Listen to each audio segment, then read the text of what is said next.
Israel Updates with Gadi and Mike Duran.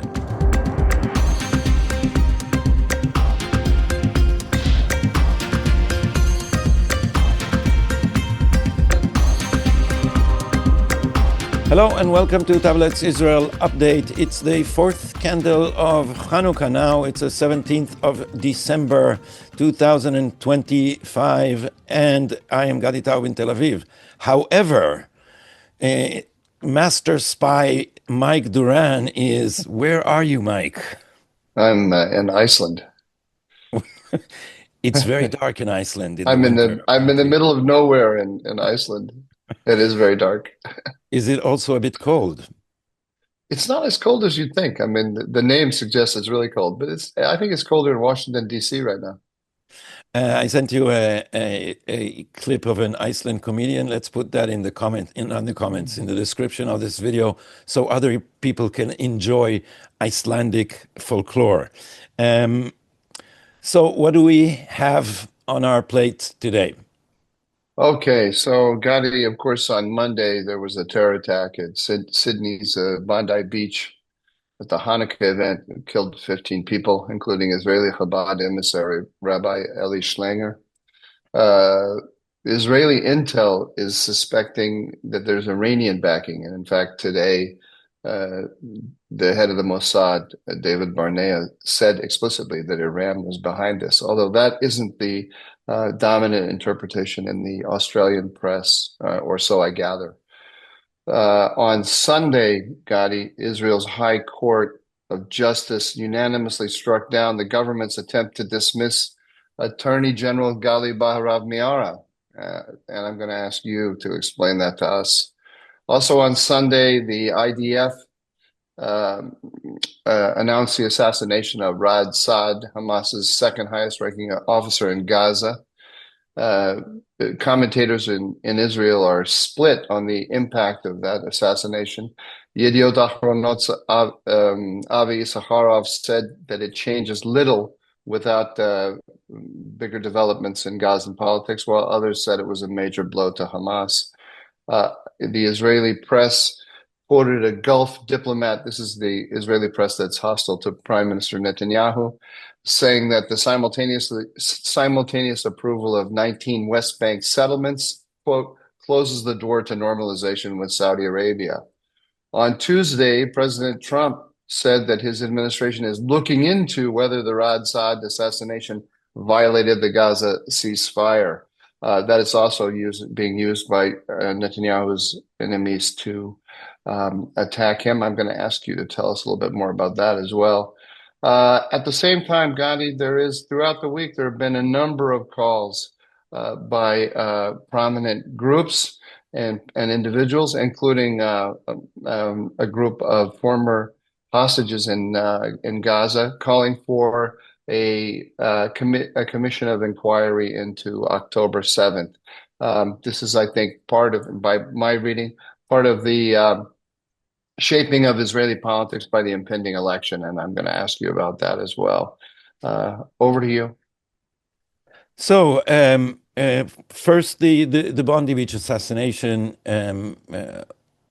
This is a major event in world politics if you consider the background, which is a huge wave of anti-Israeli sentiment and anti-Semitism worldwide. So as an Israeli, I'm actually not in the best position to comment about that because, you know, our traditional answer to this, which is obviously not the answer to every Jew, is make Aliyah. This is and this is not because Israel is the safest place for Jews on the planet, but Israel is based on a philosophy of defending ourselves. So I think I've quoted on this podcast Zeev Sternhal, the professor of history, which was on the extreme radical left, which I always thought is bordering on anti-Zionism. But when he was interviewed I think in 2006 by Ari Shavit in Haaretz, surprisingly, he said something like, "I'm an ultra-Zionist." And Ari Shavit asked him what this meant. And he said, I was in the ghetto and I saw Jewish children shot out of trees by the Nazis. And then I came to Israel and I served in the army, and soldiers under my command died near me in 2 wars. And I thought to myself, he said, they died with a gun in their hand, not with a bullet to the back of their head. So, Israelis, the answer that Zionism had to the predicament of Jews was, we will take charge of our own existence. So, and I'm saying that I don't mean to use the Bondi Beach assassination to say, make Aliyah, because that's the only conclusion. I think Israel should help defend Jews wherever they are, and I think it is up to Jews to decide where they are. But we are now facing real danger everywhere, and it's been brewing for a long time. And I've been hearing from American Jews as well that they feel now, like Europeans have felt for years now, that there is no future for Jewish life where they are, and that is terrible news.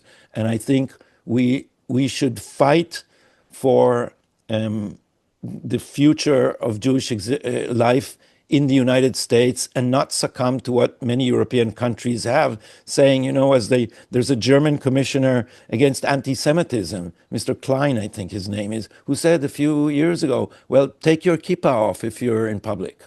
We don't want that. The promise of the United States, which I think the whole of Western culture has been looking up to as one of the litmus tests, was, here is a place where Jewish life can thrive, and we Israelis should support American Jewry to make sure that Jewish life can thrive in the United States as well. So I had two reactions. One on a kind of just an interpretation of what happened in Australia, or what was behind it.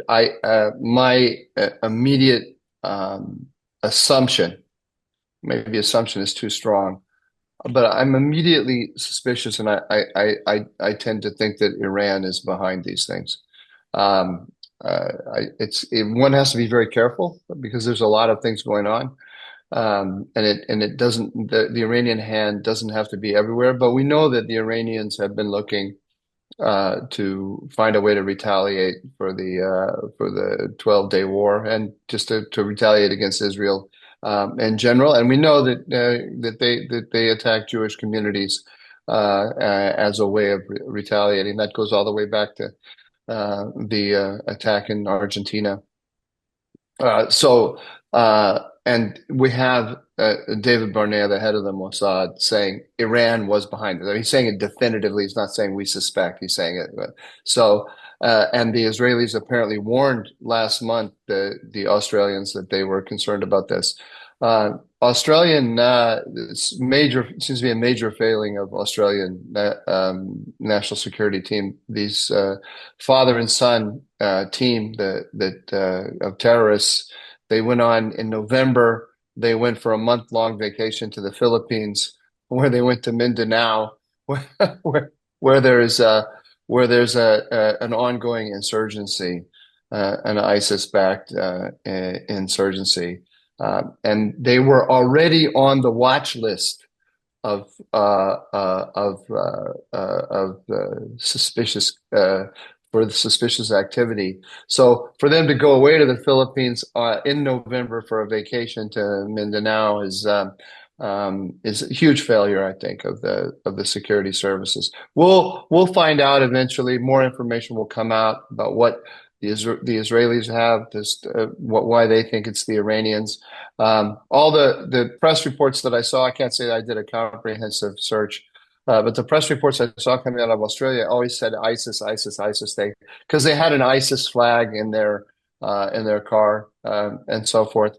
It doesn't mean anything, though, really, to me, because the Iranians are very adept at Camouflage. Camouflage, but also they're very, very adept at using other groups to their advantage. back when I was in the White House back 2005 to 7, I had the responsibility for the whole Middle East except Iraq. But since Iran was in my portfolio, was paying very close attention to everything that was going on in Iraq. And the we had fantastic intelligence. I can't go into the details about it, but we had really fantastic intelligence about how certain figures in Iraq who had militias under their control had their subordinates taken over by Iran without them knowing, which was fascinating to see. So you could be a commander of a militia and you turn to your right hand man and tell him what you want to have done, and he then checks with Tehran to see if that's what he should do or not. And you don't even know that it's happening. I was amazed at that. I think they're the Iranians, I think, excel at a few activities, and that's one of them. So, but we don't know. You can't you can't posit this stuff without evidence. So we'll have to wait and see. But my radar or my antenna are up, and I'm going to be following every story about the Iranian connection until we know one way or another. Yeah. But of course, there is this larger question of anti-Semitism that you mentioned. We held at Hudson, where I work. We organized a conference on Friday. This is just a couple days before the Bondi Beach attack. A day-long conference on anti-Semitism as a national security threat, and we focused on the fact that our adversaries. First of all, there's homegrown anti-Semitism from the left and from the right in the United States, no doubt about it. There's a message that's being sent by progressives on our university campuses. But I should have put in the news, by the way, that we had this attack at Brown University, which also seems to be well, it was let's just say third world Islamist. The guy.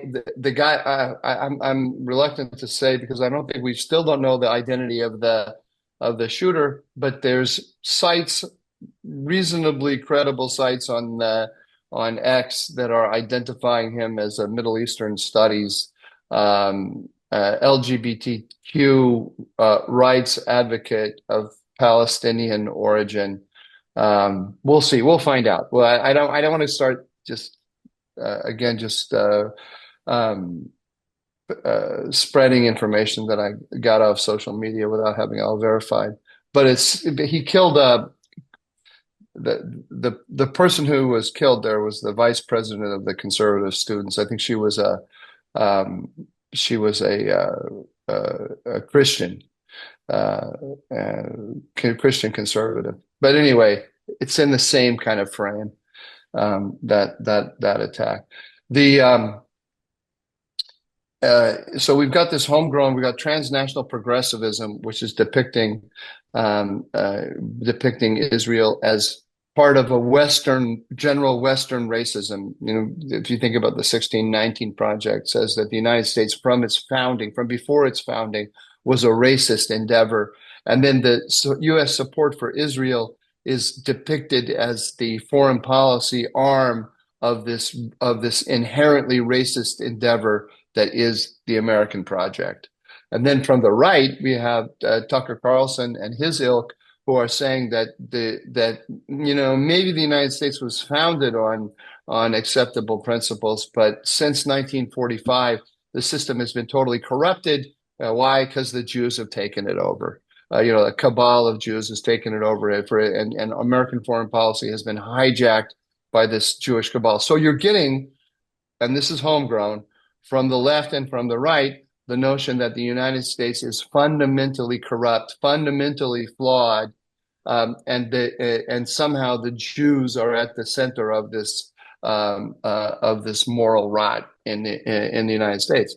Then you have all of the external actors who want to amplify those voices in order to sow dissension inside the United States among Americans, to drive a wedge between us and our allies in Europe, between us and our Arab allies, and between us and Israel, of course, which is our number one ally in the Middle East. So there's a serious national security dimension to this. Sorry, Gadi, I see you want to talk. Let me just give you one more Yeah, sentence. sure. And that's just, I want to respond to what you said, that I don't regard this, and we at the conference we did on Friday, we don't regard this as a Jewish issue. This is about the America that I want to live in. I don't want to live in America that in which Jews can't walk down the street with a kippah, or any minority for that matter. But the Jews are always the canary in the mine shaft. So I mean, we all have to be alert to this. This is an attack on the fundamental principles of our society, and we have to see it that way. So we're not defending Jews; we're defending our own way of life. Yeah, as I said, uh, I'm with you on that, but the Jewish dimension is in harmony with that. We have a Jewish dimension for that, and Israel should help defend Jews if nobody else does it, and if they are not safe. And as a son of the Judeo-Christian tradition, the United States is the beacon of liberty in the world. You know, when I was very young, and it was fashionable to bash American culture. You know, the United States is shallow Hollywood. Uh, they don't understand real culture, which is, of course, European from the old world. And I sort of jumped on that bandwagon. And also, you know, what came, I think I was in high school, and what came with the 60s and Woodstock and imperialism and all the critique of the Vietnam War and all of that. I come from a center left home, which was for a while more deeply in the left with Peace Now and all that. And so it was fashionable to bash the United States. And I came with all these things home to my father, who was very deeply interested in history. And he looked at me over his glasses, which he did when he was serious. It would be like this. And he said, "You do know that America saved the world from the Germans twice." And that's a guy who was a 12-year-old refugee from Bratislava in 1939 after he saw the Nazis come into Europe. And then we can add that America saved the world from communism too. And so, you know, the fashion of bashing America, which has corrupted the American elites, it's been corrupting the American elites for the exact same reasons that you're saying. Project 1619 is just the end result of 40 years of Edward Said. So when I did my PhD in American history, which I ended up, you know, with a love affair with the United States. I love American literature. I love American music. I love American history. And I study that in Israel when nobody was studying American history. It was considered like an esoteric thing because you know, culture is Germany, culture is France, not the United States, which is this new experiment. It's not for historians. This is for shallow sociologists. So I ended up loving the United States. I also criticized the United States, but so I was ambivalent about many things, but I sat in this program, which is a program in American history. We were about 35 graduate students doing our PhDs in American history. And every single one who spoke in class spoke against America on everything. It is Yeah. misogynist, it is imperialist, it is colonial, it is racist, whatever. And there were two people willing to defend America, at least sometimes, myself and a Japanese student who was doing diplomatic history. And that tells you something. All the Americans were were were were, were, A guy were who's on whose country we dropped atomic bombs. yes, yes.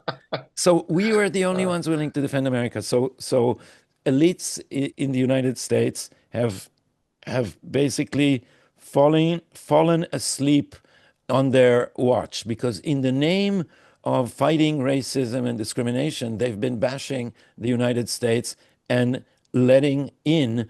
They've been weakening the immunity system of of the United States against the very things they were fighting. They have let racism through the door. They have bowed down before the third world in an attempt to make up for America's sins. And what they did is they adopted Edward Said and post-colonial studies in which anti-Semitism is the methodology, Mike. It's not Yeah. some conclusion. You cannot defend Zionism in a post-colonial study environment. And as Amos Oz said, not a radical rightist by any means.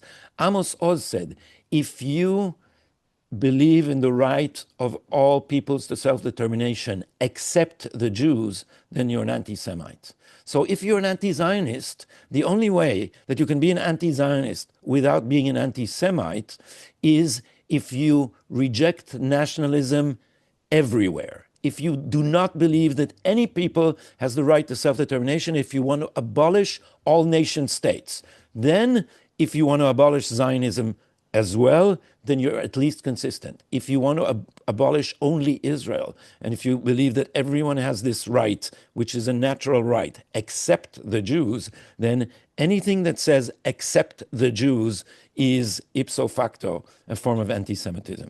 So, what was the argument of the conference to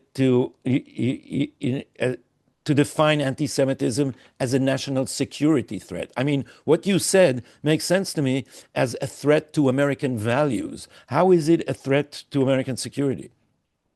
Well, it's being anti-Semitism is being pushed by our adversaries, China, Russia. If the international politics today is a contest between the United States on the one hand, or the United States and its allies on the one hand, and China and its allies, Russia, Iran, and North Korea, our enemies are working aggressively to push anti-Semitism around the globe. I mean, Russian and Chinese propaganda is pushing anti-Semitic themes in Asia and Africa, where you have no Jews. Now, why are they doing that? That's because they are depicting the American alliance system as inherently colonialist, and they are using the example of Israel and Gaza as the stereotypical example of American colonialism.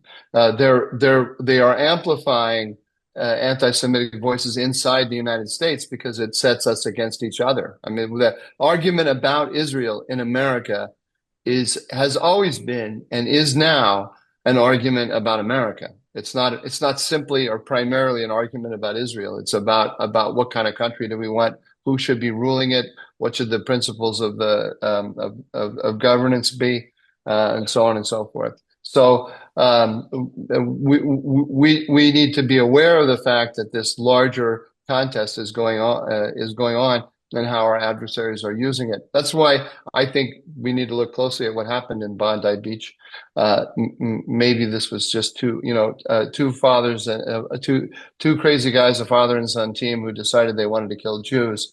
But I doubt it. I doubt it. I suspect that there's a hand behind this, because they see an advantage in setting Australians against each other, and setting us and creating dissension within our alliance system over this question. Well, we will be following this issue as we have been, because it has many dimensions. I've had James Lindsay, the author of Cynical Theories, on my Hebrew podcast, and he's been saying things like that. He said, "Look at the map Yeah, of Israel." he sees that really close, really clearly. Yeah, and he says, "Look, Israel is shaped like a knife, and it's a wedge that they are trying to drive into the heart of MAGA in order to weaken the movement from within." So, Well, I think in his interpretation, which is Tucker Carlson is doing that pretty much on his own. I yeah, mean, yeah, yes, I agree. I agree with what James Lindsay is saying. Absolutely agree. But I think we always have to remember too, though, that this is homegrown. Tucker Carlson has his own agenda, and he's trying to drive a wedge in MAGA. and just as an asterisk note to this, it is amazing how modern propaganda works, in which they have confused Western students that in the name of anti-racism, you should support Hamas. This is, if anybody will look back at this, so that Hamas is the most explicitly racist political movement in the area, and it's a tough competition. Their philosophy is a version of Nazism. It's a version of kill all Jews. It's very simple, and somehow kill all Jews is now in the minds of Western students a champion of anti-racism. So we'll be talking about that too. Shall we follow up on this Sde Teiman Patsarit unfolding story? Oh yeah, absolutely. But let me just say one just before I As you do. before I allow you to transition to the next segment. Let me just respond to what you just said in one way. It seems to me that in the world that I grew up in, so I'm 63, and so let's say I came of age politically in the late 80s and early 90s.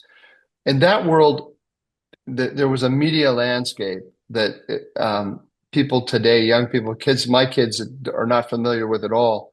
Where you had I'm talking about in America, you had at the top magazines like the Atlantic Monthly, Harper's, the New York Times magazine, and so on. We had deep research that would go into long articles and that were interesting and tremendously informative about the world. And then you had serious newspapers. The New York Times was left wing, but it was still a serious newspaper. And there were correspondents around the world, and of course in the United States, who would work very hard to verify the information that they were putting out. And there was a kind of a pyramid where there was an aristocracy of intelligence, I would say. And to be sure, it was left leaning. It was absolutely left leaning. But still, there were people who were they were highly literate. They were well informed about the world, and they recognized an intelligent argument, whether it was a left-wing argument or a right-wing argument. I mean, sort of intelligence recognized intelligence, and the system was run by a relatively small number of people, and so there was a kind of vetting of information. Again, there was a left-wing tilt to it, and so on, but there was a vetting of information, a vetting of interpretations, and people who were batshit crazy, like Candace Owens, didn't have a platform from which to reach millions of people. That's gone entirely now, and the social media is just in a sense it's a free for all. But there are these systems being created within social media that allow these batshit crazy interpretations to go out immediately. I was just last night before I went to bed, I was scanning the stuff on Bondi Beach. There's a ton of people who are getting a lot of play on on X who are saying that this was a false flag operation. False flag operation. Who's behind it? The Jews. And putting out a lot of interpretation about a lot of like Candace Owens does. Candace Owens says, "How is it possible that?" And then she either makes up something or finds some picture in a video of some guy and suggests that maybe this guy who's on the frame for 2 seconds is a Mossad agent or something like that, and just putting a lot of doubt out there. This kind of thing was fringe when I was growing up. It's moved much more to the center, and there are powerful forces domestically and internationally that want to amplify all of those voices. I don't know what we do about it, Gadi. The combination of educated Americans are not being educated in the principles of our founding, and in the ideas that I think sustained us when I was growing up, and and they are being bombarded with they don't have the tools, I think, to make sense of what's going on in the world with on their own, and they're being bombarded with absolutely corrosive ideas every day. There, there's pros and cons to the new environment because, on the Israeli stage, the right could not be heard for many years. And Nachum Barnea, who is a senior journalist here and a favorite of mine, I call him one of the great corruptors of Israeli media, was able to conceal from the public the fact that the Oslo agreements were a fraud on the side of Arafat. And Arafat said so in Arabic. And our press, led by Barnea and people like him, just did not report this to the Israeli Yeah, public so that the Israeli public doesn't turn its back on the holy grail of peace. So now they want to, the initiatives to regulate the social media are led by the left. Because, as hmm Nachum Barnea said, that was extremely precious. He said, in the age of social media, the truth has lost its monopoly. No, Nachum Barnea, your ability to lie, your narrative yeah, has lost the monopoly, and we've been making headway. And I still hope, Mike, that truth, though slower, truth only laces its shoes. I think it was Churchill who said, while the lie makes it halfway around the globe, truth is still more durable. And reality is. And it is my hope that people would realize that those killers and the anti-Semites in general are the enemies of the creed that they still believe in, even in a corrupt way or a distorted and perverted way. Most Americans, I think, instinctively believe in those same values. And people like Mamdani or people like Edward Said have been able to sell their merchandise by creating the impression that this is an extension of American values. yeah. We gave all peoples equal political rights. Now we will extend this to cultures. We will give all cultures an equal opportunity. This opened the door to giving an equal opportunity to anti-Semitism. But but after, but I think that this wave of radical Islam, political Islam and jihad in the West will end up with people waking up. How many rapes can Germany or Sweden take before it realizes that this is not the fault of colonialism and that these people who are saying they are out to destroy Western culture actually mean it? So I think the fact that Donald Trump was elected is testimony to the fact that we are waking up from the long slumber of Obama politics, in which you can't say that terrorists are radical Islamists. You have to use this laundered term. I like to say whitewashed in the case of Obama. How's that? That whitewashed term, radical extremism, without any ideology. So I think that in the end, what Netanyahu has been saying in Congress, that this is not a clash of civilization. This is a clash between civilization and barbarism. That narrative will triumph over the idea that Zionism is colonialism, an extension of American imperialism, and therefore it is the poor Hamasniks who are on the side of liberty. That reality will not sustain that narrative in the long run. So now to the Sde Teiman rape that never was affair that we have been following here, because there are interesting new developments and they say a lot about what has happened to the Israeli state, or the struggle between electoral politics and the administrative state, sometimes called the deep state by some of us. But I wanted to mention in the beginning that I wrote this big piece in Tablet. It got a lot of reactions, and there was by the way no similar thing in the Hebrew press. So we're translating it now. And no Israeli outlet gave a full account as a story, as we did on this podcast and as I did on this tablet piece. But the thing I wanted to mention, apropos of our discussion of propaganda, is how easy it is to plant memories. Because as I was arguing with people on Twitter when we presented my tablet piece about it, people, some commentators have been saying, what are you talking about? We saw the evidence with our own eyes. And as you remember, there is nothing in the video. The rape Yeah. that never was does not appear in the video. But the narrator, Guy Peleg, the Israeli journalist who narrated it, saw here they are taking him and they are doing, here's the evidence of the abuse and so forth. And this just planted a memory in people's heads who are now convinced that they saw evidence and that therefore I'm now lying.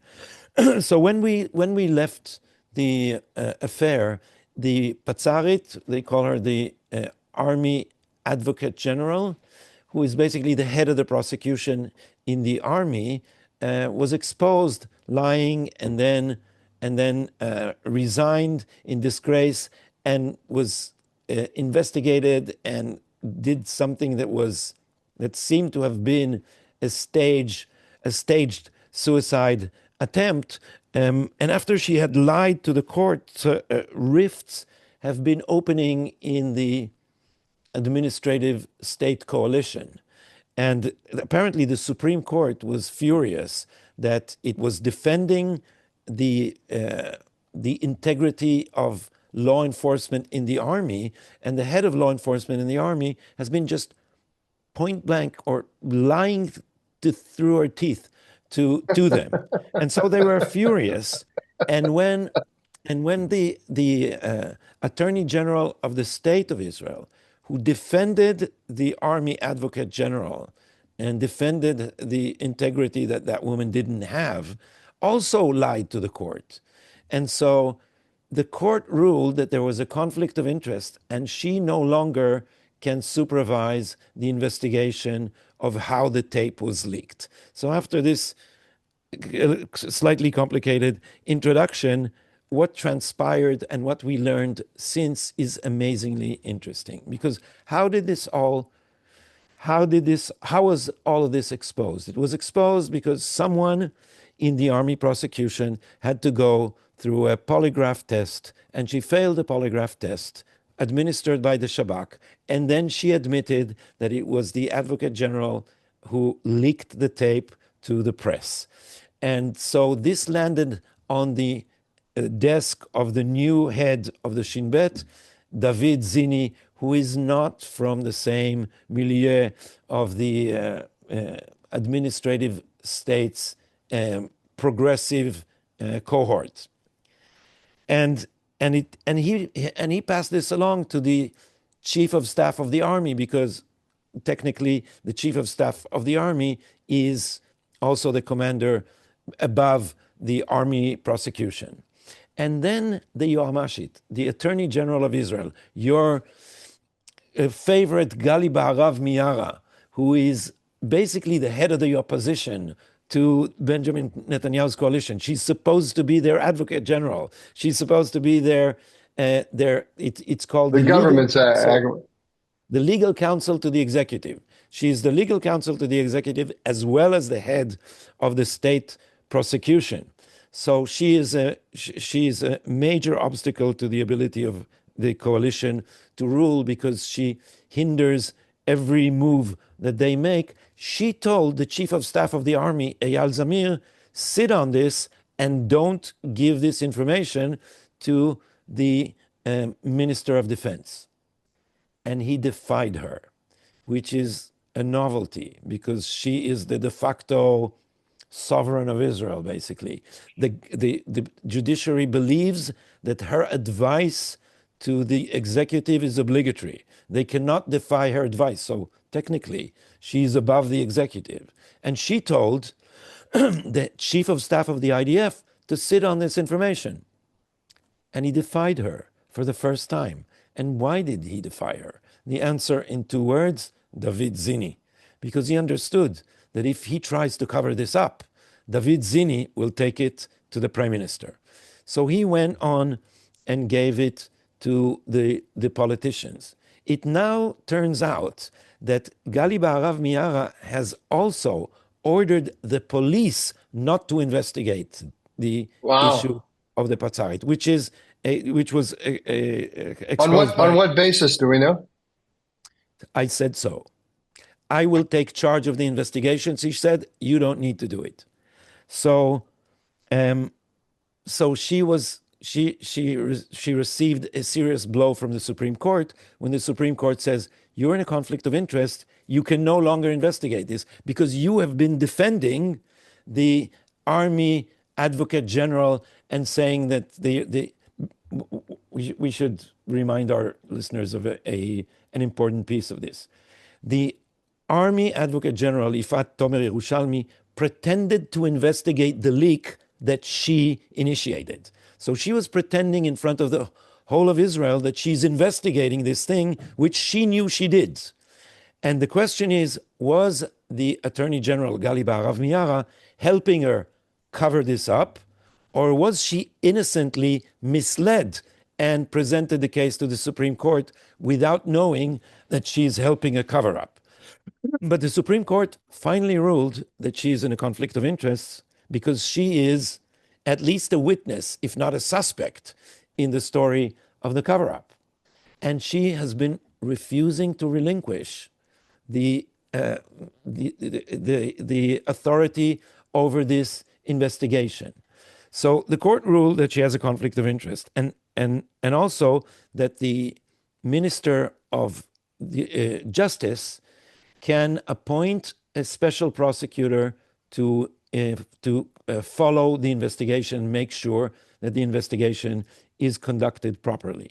So they authorized Yariv Levin, the Minister of Justice, to do it, but they struck down his appointment, his appointee, his nominee.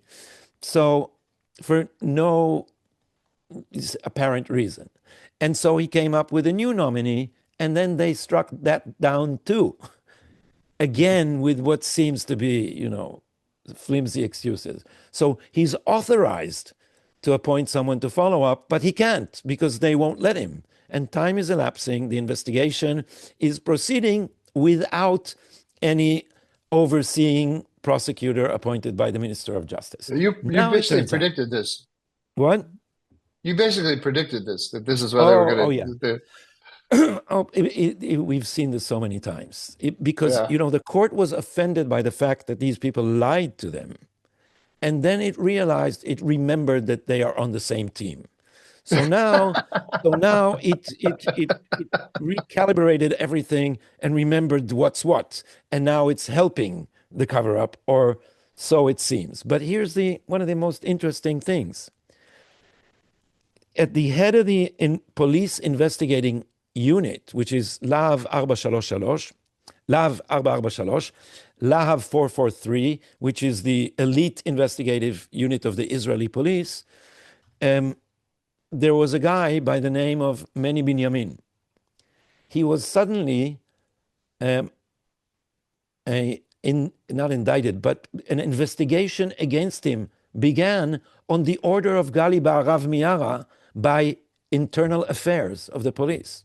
So this guy, who's the head of the investigative unit, was removed. She controls him now, or controls the unit. Yeah. So and who was given charge of the prosecution of the investigation instead? A guy named Boaz Blatt, who immediately declared that Gali Baharav Miara is not a suspect. So it's just it's so in your face. Blot is a blot on the. It's just so in your face. But it also tells you something, Mike, which Avi Bareli, whom you know and I have been discussing on my Hebrew podcast. It shows you that the revolution of the rise of judicial supremacy in Israel is not just bypassing democracy and depositing the authority of decision-making in an unelected branch of government. It is dismantling the state, not just democracy.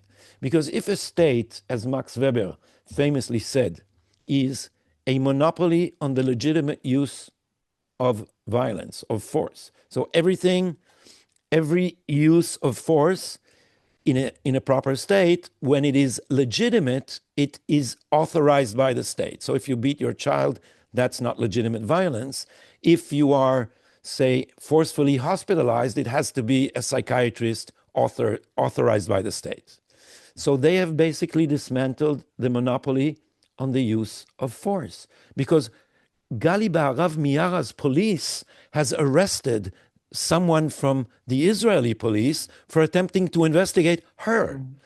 And, Wow. Douglas Adams, the Hitchhiker's Guide to the Yeah. Galaxy, Yeah. in one of the sequels, it begins with Arthur Dent sitting in some remote space harbor and drinking morosely in a bar, while outside two police tribes were fighting each other. So this is what they did to the state. Two police tribes are now competing for control of an investigation which the law enforcement is trying to cover up. And we, Israeli citizens, are getting a front row seat to the cover up. And this is why I'm optimistic, unlike many of my friends, because power works best when you don't see it operating. And now Yeah. we just see the cover up. It's just in our face. And they I also are, think, yeah, go ahead. Go ahead. no, no, please do. I'm trying to be respectful of those people in the comments who tell me I interrupt you too much. Good. Uh, this is a message to our commentators. Please keep intimidating, Mike. Yes. Oh, no, I think it's not just that you can see it, but that it's ridiculous. I think the worst Yeah, thing for people in power, especially people who are sitting, judges who are sitting and looking very stern and serious, is that everybody giggles at them. The absolutely. And whenever I discuss this with people, and when I do lectures, people tell me, yeah, but they have all the power. What do you mean this is the beginning of their end? It's not. They are conquering more and more territory, annexing more and more institutions. They are more confident in their oppression. And I'm saying, no, they aren't. They aren't. They're hysterical and they're frightened. And then I say exactly what you say. I quote Hannah Arendt, who said, the most undermining thing to authority is laughter. And now they are being ridiculous because, and here's the cherry on our pie, the government, as you remember, has dismissed Gali Barav Miara, who is supposed to be the legal counsel to it. The executive has dismissed its own legal counsel. And the court has struck that down and forced the executive to keep her in her office, which is amazing. And now listen to their reasoning. The law says that the cabinet can dismiss its advisor. However, it authorizes the cabinet, the executive, to create the procedure by which she would be dismissed. So, way back, the cabinet had authored a regulation by which it should dismiss Gali Barav Miara. Now, this regulation doesn't work because nobody is volunteering to sit in the committee that will dismiss her because everyone is afraid. So the same executive changed the regulation by which she should be dismissed. And then the court said, no, you can't change your own regulation. That's that's the legal you logic on which this is have you built. have you thought about writing a play? Have you ever turned your hand to writing a play? I know you've written screenplays, but this And this whole episode would make a really good play, uh, it would, a, it a, would. hu- a humorous play, and I think you're the guy to do it. But you know that if you actually name real characters, then you can be sued. So basically, what Don't you do don't name is real you create don't a name real fiction. characters. But Everyone, here's the key is that Mike. all of them have three names. They they have got all their bases covered, Mike, because one of the one of the judges who's supposed to be conservative, they're all extremely radical, but conservative in Israel means slightly less radical, has already issued a decision by the court which censured a work of literature because some woman says she is recognizable in the text. And the book was already printed and it was recalled from shops and shelved and censored. So you understand Wow. that this is a So breathtaking set it. decision against the freedom of Set. art and speech. Yeah, you can set it on a. You can set it on a boat, a ship on the sea. And it doesn't. You know, it does. You can get around that. You can do it. Yeah, well, it's funny, and I'm not, and seriously, I'm not afraid because being on our side, the left, which is shrinking in Israel, and all its NGOs, what they're doing is they're suing right and left. They're suing Mhm. everybody. I'm being sued by Ronen Bergman, as you know, but this is not a rarity. Every important right-wing influencer they've targeted, and with the money from brothers and sisters in arms or from any of their other organizations, we are targeted and sued. And the idea is not for them to win, it's to drag us through the courts. But Yeah. it also backfires because with our audience, when I was sued by Ronen Bergman, that was a major boon to my subscription program for my Hebrew podcast. Actually, my company made considerable revenue from Ronen Bergman's attempt to silence me. So it is now everybody's talking about the So boomerang are you effect. basically asking him to do more? No, but I keep provoking him. As you know, I don't know. Do you have the term in English, a silencing suit, Yeah. a Uh, gag, I forgot something? the there is a term. I can't think of what it's Yeah. called, So but the yeah, attempt is to silence us, not to. to gag. No, to gag. Anyway, yeah. You I know don't know what what the we're term talking is. about. It's an Yeah. attempt to Yeah. silence you by suing you, and and Ronen Bergman has not been successful in that because what I did is an episode on my podcast, 50 minutes, called the Ronen Bergman Method, which illuminates the way Ronen Bergman operates by bypassing the Israeli system by publishing things in the New York Times and then having them quoted by Ynet. Uh, Um, and and uh, and so it's not been successful in shutting me up.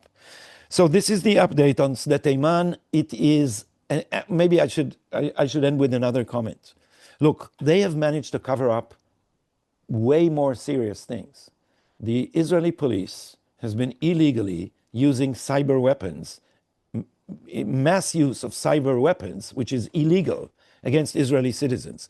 They have been invading our phones and downloading everything, which is, basically stripping you naked illegally. And it was decided that a committee would investigate this.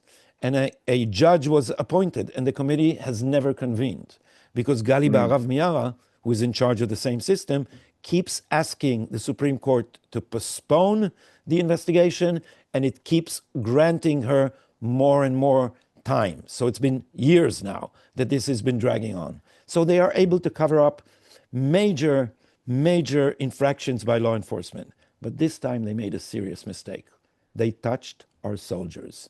This is something the Israeli mind cannot stomach, that the head of the army prosecution is throwing soldiers under the bus in order to show the international court at The Hague or the international audience of right-minded progressives and anti-Zionists that she is stern enough with our soldiers. And that is something considered by most Israelis as a deep betrayal of our ethos. And so the more Channel 12 hangs on to Guy Peleg and tries to defend the unnecessary leak, and the more the judiciary is protecting the Patzarit, the Advocate General who leaked the tape, and the more Gali Barav Miara is trying to cover it up, the more they are eroding their own the confidence of the public in their institutions. And as you said, as we said, discussing how laughter undermines authority, these institutions cannot operate without public trust forever. And this will eventually, one way or another, bring their downfall. Now, Aaron Barak, the judge that created all this, the rise of the judicial the supremacy, Godfather. Yeah. the Godfather, as we fondly call him, the president of the deep state, the de facto president of the deep state, keeps saying that these clashes between the judiciary and its critics will end up in civil war. He almost encourages this. And he has said, in the end, what will decide the issue is the question, who will the tanks obey? And it looked like it, because when the Netanyahu coalition initiated judicial reform, they threatened with disobedience Yeah. in the Shin Bet and the army. This was really serious. And the Air Force. And the Air Force. And it, ever since the war, or at least recently, I am pretty confident that this will not happen. The big constitutional crisis will end up with a shrug. It will end up with the judiciary trumpeting some crazy decision and the politicians just saying, as legend has about one of your favorite presidents, Andrew Jackson, it's an apocryphal quote. He did not say it, but John Marshall decided, let John Marshall execute. So it will end up with something like this. Okay, so they decided, and we will go our own way. And I don't know if I mentioned this, but I have this on the authority of someone who actually participated in the process. The court did not strike down David Zini, although this is the bridgehead of electoral politics in the administrative state. Now the head of Shin Bet is not an enemy of the Netanyahu coalition anymore. And why did the Supreme Court not strike that down? So I have it on the authority of someone from the cabinet, which I can't mention, who said, we made it clear to them that we will go the full 9 yards with this. And if they strike down Zini, we will create an alternative Shin Bet headed by Zini. And they backed down. Because what I said about the monopoly on the legitimate use of force, the government, the cabinet was threatening to dismantle the monopoly of the secret police on enforcement. And that is a very serious threat that even the court backed down from. So I think this will not end up with tanks And rolling the direction of the Knesset. The new head of the Mossad has also been named, and he's Oh, yes. And this is an amazing guy, Roman Goffman. So maybe I should just mention the tape that you probably also have in mind when you're mentioning him. There is a tape of Roman Goffman, who is an immigrant and has a heavy Russian accent, standing with his rifle on his strap to his back in front of all the old guard of the brass of the IDF pre-October 7, who are all progressives and who have taken the army. You know, the head of Amman, the army intelligence, has been saying that global warming is one of our major tasks. So you understand who these people are. And Roman Goffman is the head of a tank brigade, and he's standing there and saying to his commander, please use us. An army should fight. We are ready to fight. Give us orders, and we shall. And they sat there giggling. Herzi Halevi, the chief of staff, Aaron Khalifa. It was at Gadi Eisenkot's ceremony of leaving his office. And you know, this is iconic. They've been sitting there and giggling at the man who said, we need an army. We need actual force. Please use us. And so Roman Goffman then served as Netanyahu's liaison to the army. And now he was appointed by Netanyahu to head the Mossad. And of course, the press, the progressive press, is attacking him for ridiculous reasons and saying this is terrible. And one of the terrible things they've been saying is he is loyal to Netanyahu. That's a problem. He's loyal to Netanyahu. Roman Goffman played a very important role in the decision to kill Nasrallah. Yes, he did. He laid on Netanyahu's desk the intercept, which allowed Netanyahu to understand that Nasrallah was the axis of the axis, and As that Netanyahu said.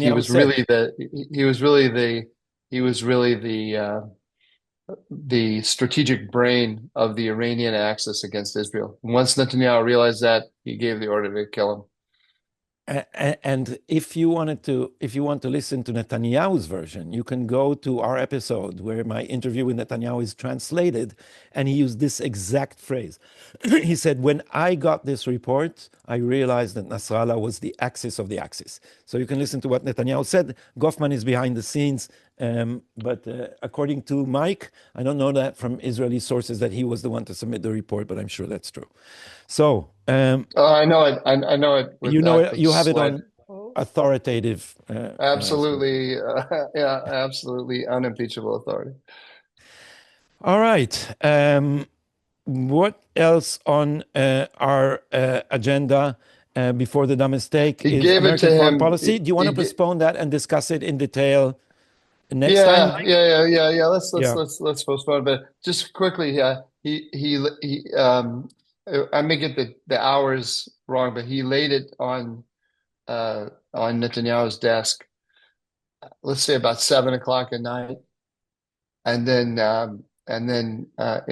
said, Mr. Prime Minister, I think you'll find this Interesting. of interest, and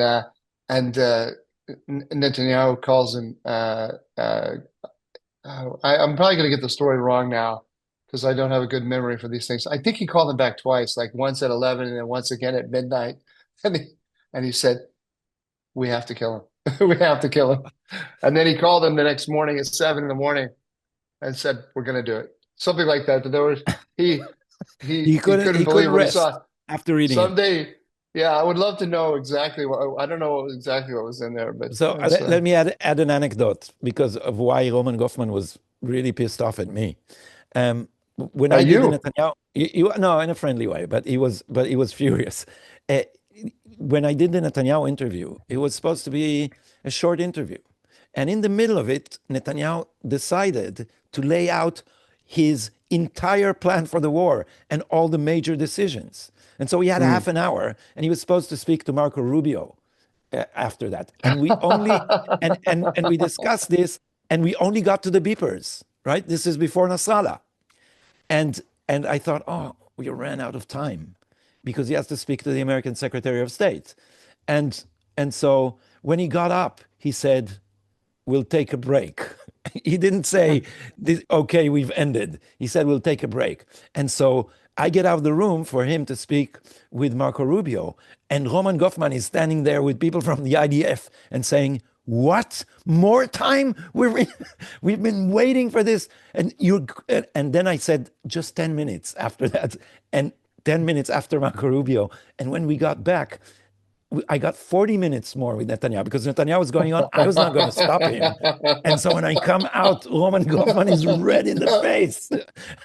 It was like, I don't know. I don't remember what time it was.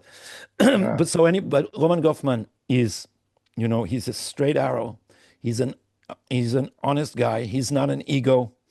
And he is not confused by the conceptia, by the Oslo framework in which Hamas are not the enemy, but rather are potential partners for peace, and we should just help them get there. As our friend Dan Shiftan says, the Obama paradigm that says that in the heart of every terrorist, there is a little Jefferson crying to be let out. So Roman Goffman does not think that your enemy is a potential Jefferson. He thinks that it's your enemy and that you should win the war, and enemies are supposed to be killed when they attack you.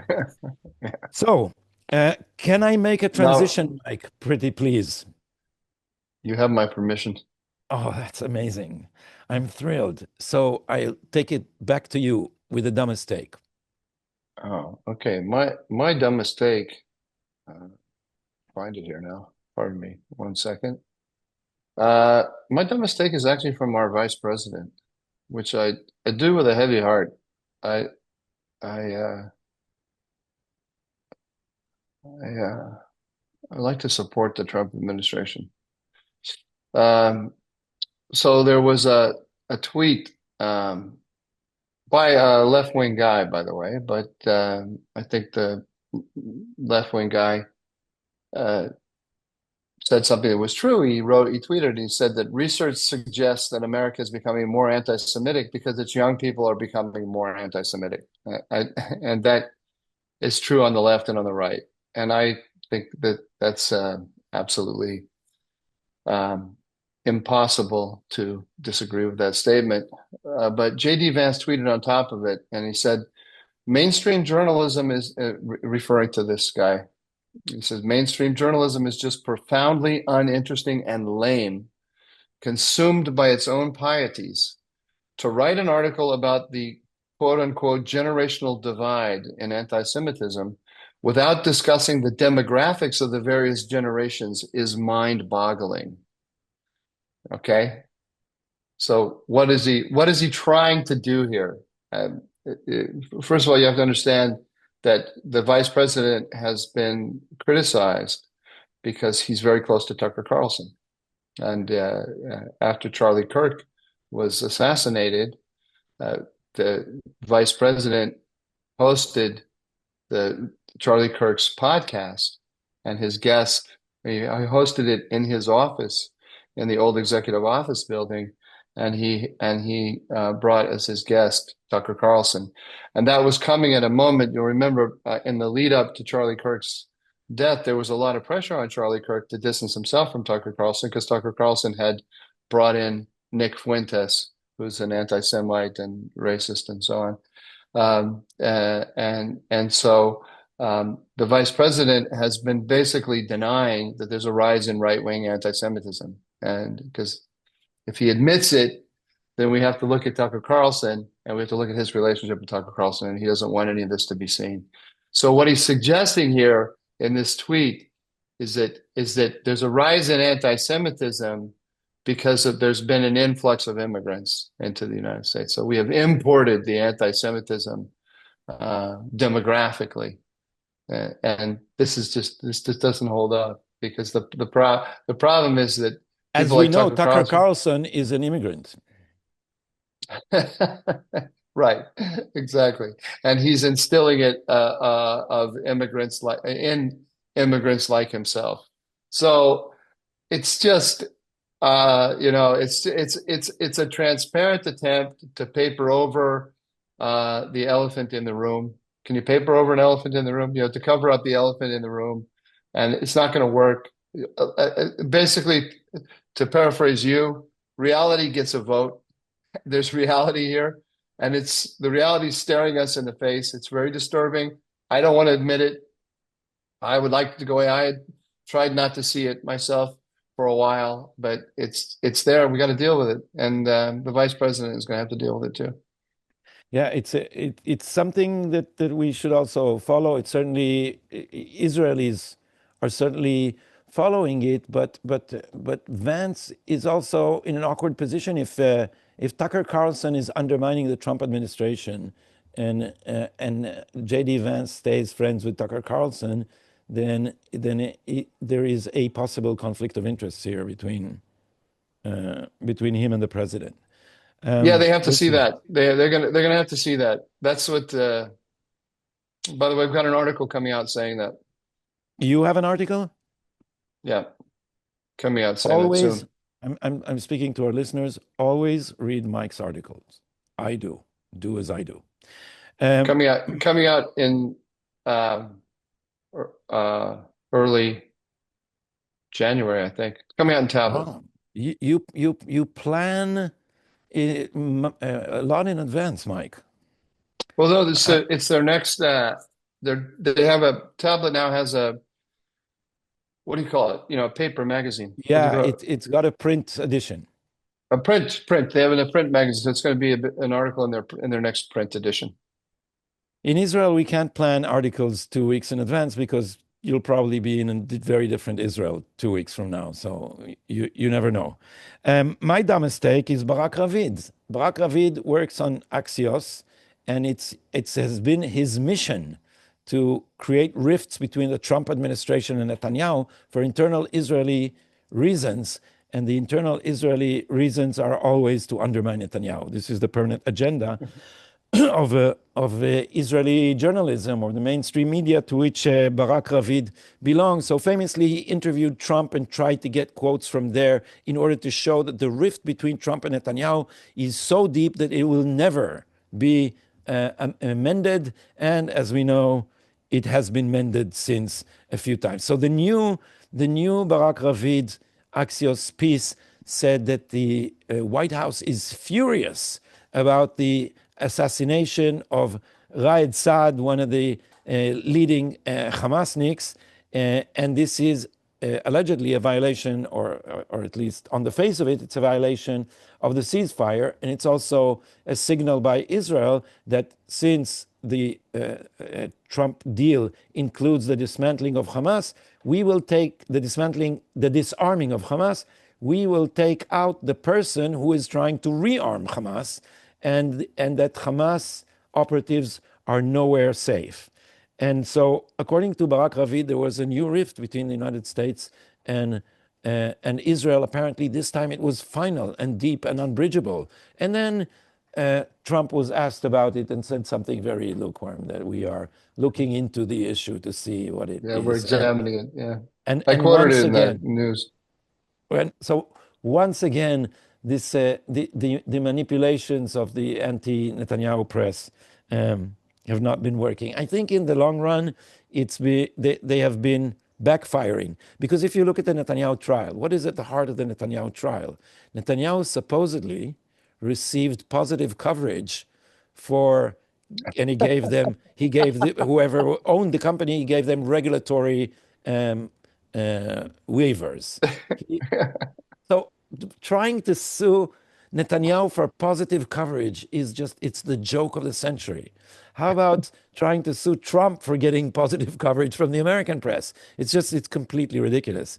And so, Netanyahu had a good line in the news this week about during his trial, and there was a long discussion about his dog, Kaya. and even the judge even the judge lost patience with the prosecution over the discussion of the dog, and then Netanyahu said, "I'm surprised they didn't call the dog as a witness." I think the dog is dead, or maybe it's another dog. Uh, but uh, but but this was one of their examples of how Netanyahu received positive coverage on Walla. Is there was a piece about Kaya, the family dog, and that was supposedly engineered by Netanyahu in order to advance his political agenda. It's so funny. So how about readers' comments? Okay, I just the readers' comments were very nice to me this week because you remember last week I or last week we did it last 3 weeks ago actually. We've been remiss.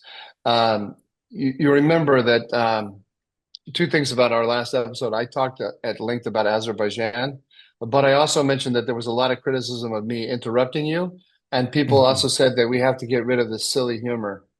I have to And say something, Mike, about you interrupting me.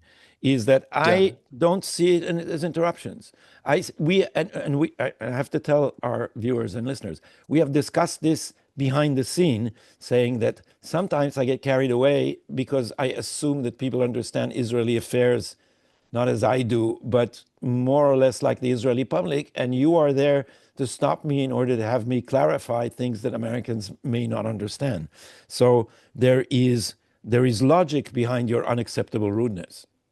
Sometimes I also just like silly humor. And also there's a certain amount of time, I'm not sure how long it is. If I go without hearing my own voice, I start to shake and so I just have to talk. But anyway, that's a whole nother issue.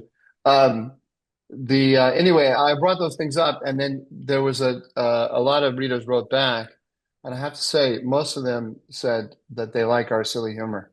And so sorry guys, those of you who don't like our silly humor, sorry, you're stuck with it. because I we think like our silly humor. there's a bias in our favor because humor is so lacking on the conservative commentary circuit that even our shabby humor is accepted gratefully I know because people, people are and tired of there's doom and something gloom. about right wing is always, yeah, it's always 5 minutes to midnight or 5 minutes You after know, midnight. yeah, yeah, and people who I appreciate, Anton, he's the head of policy now at the Michael Department. Anton, Michael no, Anton. he resigned. Oh, he wrote a book called The Back to Stakes about what will happen if Trump doesn't win the election. It was before the election, and at the time, I had on my audio device. I listened to audiobooks, so I had Michael Anton, The Stakes, and I also had Solzhenitsyn, The Archipelago Gulag, and and I was listening to Michael Anton, and every time I wanted some relief from the sadness, I turned to Solzhenitsyn, and it was at least I'm there's a ray of surprised. Yeah, hope. I'm surprised. You need the Diary of Anne Frank as well or something like what? It's no, no, but I'm saying just What? Solzhenitsyn. I Solzhenitsyn I was understand.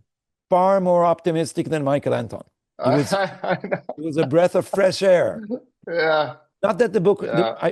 don't get me wrong, Michael Anton's book is smart and important. It's just that the tone of it is like everything is Flight No, it's 93 and it's the end of no, the no, world, no. I agree. I agree. No, this is the right wing. Civilization is about to be destroyed, and basically, it's which it already been is. But destroyed. let's preserve our humor and read the Babylon Bee. Let's, as Andrew Clavin says, let's laugh our way to the apocalypse. Okay. So anyway, here's this is from Bracha uh, Kishinevsky 5896, and Bracha says, "We like your sense of humor. Keep it up, guys. Explanation of Azerbaijan was fantastic. I got a lot of that actually. So that's basically the tone of the comments. Our humor is wonderful, and Azerbaijan is too." Mike, your whole agenda has been vindicated, top to bottom. So I guess this is it from us. Is it acceptable to say, Mike, that we are looking for a producer currently, and so our show may go on the assembly line and become more regular once we Yes. have that. Yeah. My camera Are we, does has that mean, are we asking for producers to people to volunteer? um, my camera Oh, has turned off, hasn't it? So you'll yeah, it make has. do with my handsome portrait. I have a suspicion why it got cut from the. You look very serious in your handsome portrait. Very Yeah, serious. that's my. I don't know if it will show on the video, but that's my logo for my Hebrew podcast, and it's my default picture. So since I'm not on camera, I will just say goodbye, and we will No, no, you see. have to say like us, subscribe, subscribe. People are not subscribed. Subscribe, like, comment, and what else? Tukadidas. Uh, and that's and now Big dog says Tukadidas. Gadi and Big Dog are saying goodbye from Tel Aviv and Iceland, and see you on our next episode.